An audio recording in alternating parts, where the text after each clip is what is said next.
Hey, Patrick Murphy here from Reptiles, and I'm finishing up the video series on my new enclosures and rack system here. I wanted to go over three kind of areas of new stuff. Changes I've made since the video series came out, issues that I've had with them, and a few other items. So a couple of changes that I made on these enclosures once I got them mounted that I didn't cover in the video series. One of the things I found I needed to do was drill holes in the sides and in the backs. So I drilled holes in the backs and the sides to add for more ventilation in these. The other thing I didn't discuss in the videos was adding the thermostat probe. So what I did was in the third, which is the middle enclosure here, I taped the probe to the bottom of the heat map on this one, on both racks. And then I ran the wire over to the thermostat. And here's my thermostat wire for this one. The normal herpstat probes reach far enough. You get a lot of length in those cables to run those. The other changes I made,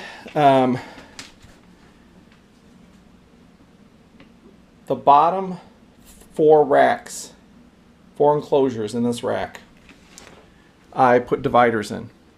And this way, as my babies turn into juveniles that I will move over to here, I'll have dual enclosures for them.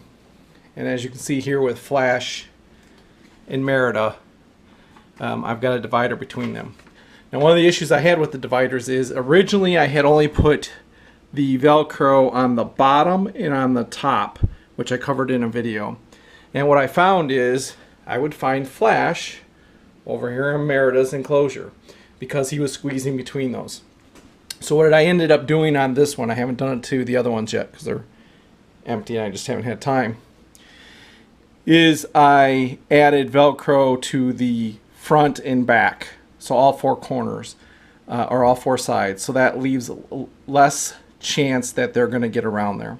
Now, one thing with the dividers that I found also is anytime they go to the bathroom close to the divider, it will leak underneath unless you silicone that in. One side you can silicone easier than the other side. I did not do that yet either.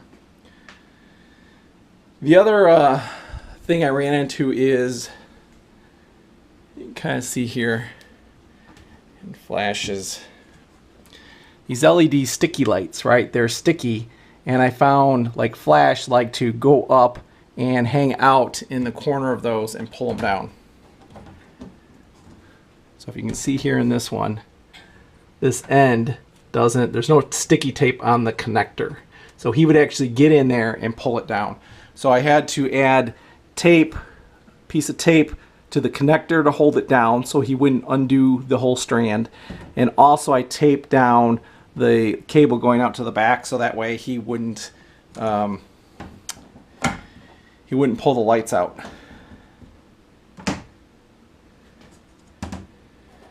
Another thing I did on these, some of the plastic on these latches is sharp.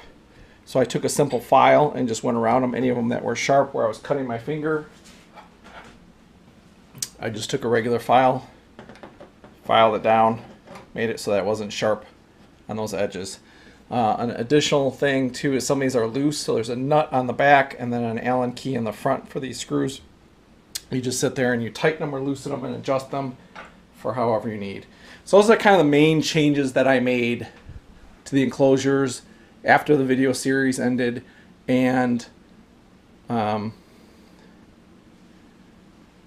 before now. Sadie's out and about.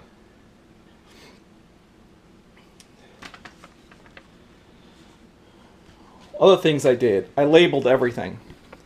So on here I have enclosure 1, 2, 3, 4, 5, and then 6, 7, 8, 9, 10.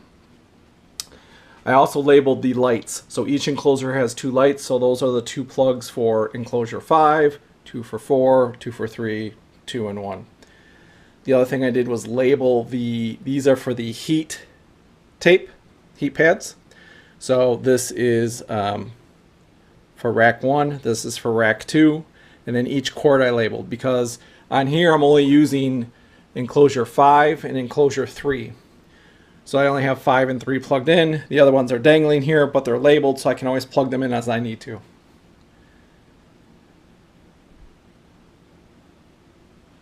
So those are all labeled. And then over here on my Herpstat, I labeled rack 1, rack 2. In reality, this is position 1, position 2, 3, and 4, which is empty. The real 2 here being the baby rack, but these are the 2. I can figure that much out. I did label each enclosure with the snake's name, so we have them all labeled.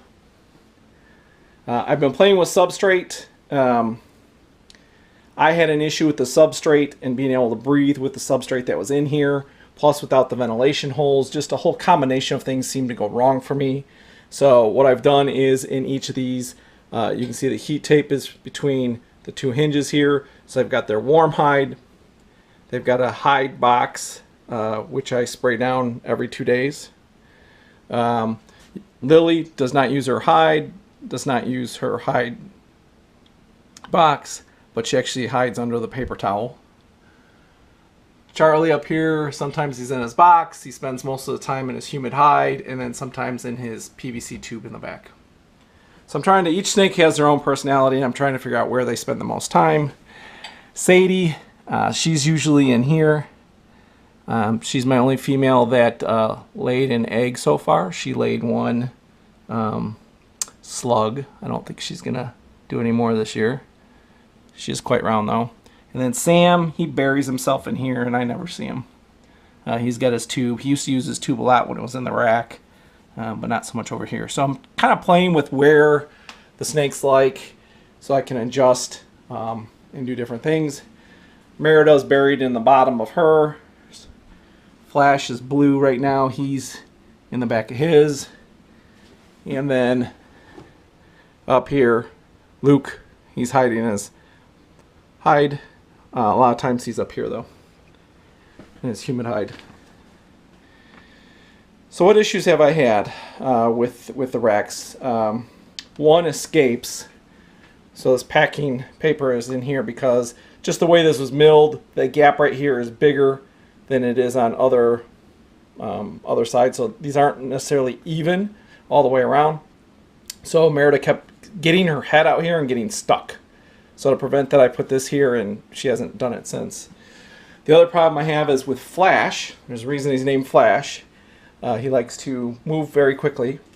Is if I pull the door down and I'm cleaning some stuff, he will immediately come out here and go underneath this space. So I don't know if I need to create spacers in between here. I mean, I put them for heat, ventilation, just to give me some wiggle room when I put these in. But he immediately goes down and gets stuck in here, and then there's no way for me to get him out. He's the only one that does that. The other ones are fine. One of the issues I had with, this is a simple shelf, 2x4 frame. It only goes back 1.5 inches. Sliding these in seemed like it would be easy. But the heat tape on the back with the connectors, you've got a power cord on the back. And trying to slide those in causes a problem because they get caught on the shelf. Even if I put 1/8 inch or 1/4 inch spacers in here, those will still catch. And I'll go under here and show you what I mean.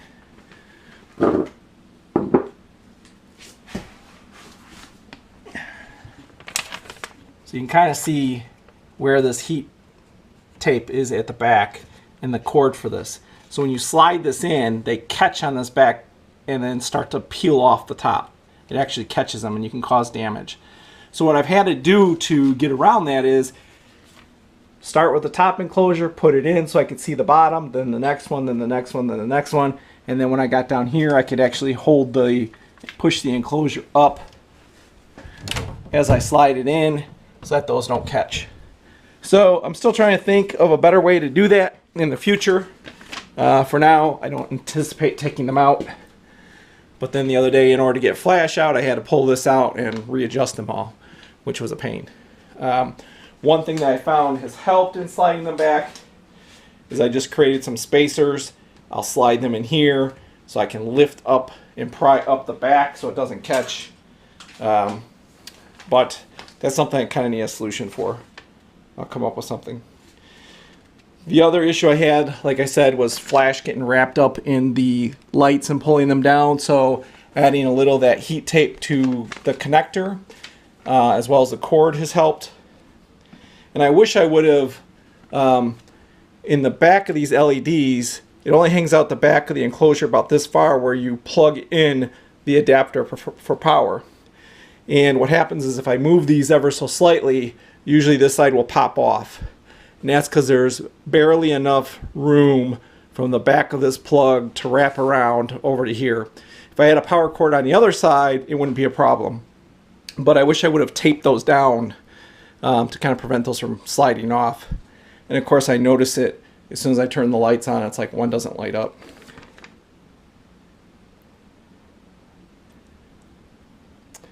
The other thing I've noticed on these as well, which I still need to address, is right now I've got these set to 93 degrees.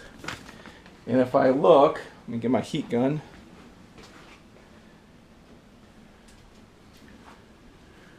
Who isn't going to bolt out here? Oh, look, I've got a latch open. Hey, Butter. So this is 90 degrees. So you lose a little bit. And then over on that side, 76. Now right now I've got the temperature bumped up a little bit just because had some heat issues in here with the tornadoes and everything else the other day. So I jacked up my space heater in here as well. The thing is, in here, since the probe is on this one, it's 90 degrees. But the bottom one for Sam, because it's open in the bottom with the cement floor, that one's a lot cooler. That one won't be 90 degrees. That one maybe is 85. So there's a 5-degree difference just because it's closer to the floor. So what I'm thinking about doing is just taking a piece of hardboard, not cardboard, and screwing it in from here to here, just where the heat tape is, just to block it off a little bit and give it some space to still vent. And if you don't know what hardboard is like this 1/8 inch thick masonite type board. It's really thin, really cheap. Just take a small piece. I even got some extra. I use up here for my ductwork just to enclose that in as well. Do the same thing down there, and that will retain some of the heat. So that's pretty much it. Overall, I like these enclosures much better than I like the rack. They both serve their purposes. With the rack, the substrate, I could do more things, not more things with, but I didn't have a problem with the aspen like I did over here. You know, if you build up the substrate more than this, every time you open the door, it's all going to fall out. You can still see some bits of substrate from when I had them in there and took them all out. The individual humid hides seem to work well. They all enjoy them. I mean, the day I put them in there, they all jumped in there, and humidity was not a problem before that.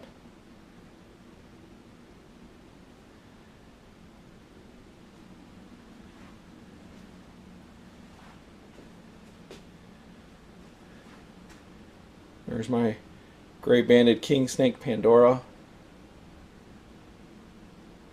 My gray-banded male is down here. He's hiding in his house. Blood red pied Scarlet. She's in her house. They were all out when I came in here, and then when I turned on the lights, they all ran away. Our Tessera blood red Tessie. This is another thing I found with the juveniles is, or sorry, the larger babies, is giving them a separate substrate in there or outside gives them their choice. Sometimes they bury in it, sometimes they don't. They can come out here. They will actually squeeze in the top of there and sit on top of their houses. They'll do different things. gives them a varied environment to go through and do what they want.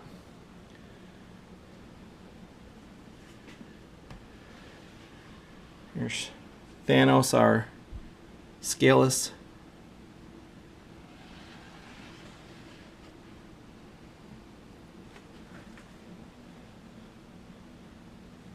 And then our one slug that's in there. I have one child who's very excited about having eggs and babies and seeing what was going to happen. That I don't want to break it to him yet, that it's just one egg and the egg is a slug.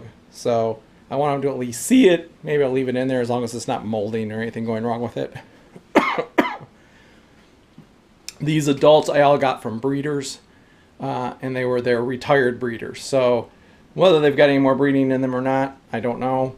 But it was just something to get used to, some adult snakes for the kids, getting the husbandry right on adults versus the children, and just going through the motions. And I love snakes, so whether they breed or not, they're full-grown adults that have a home here with us.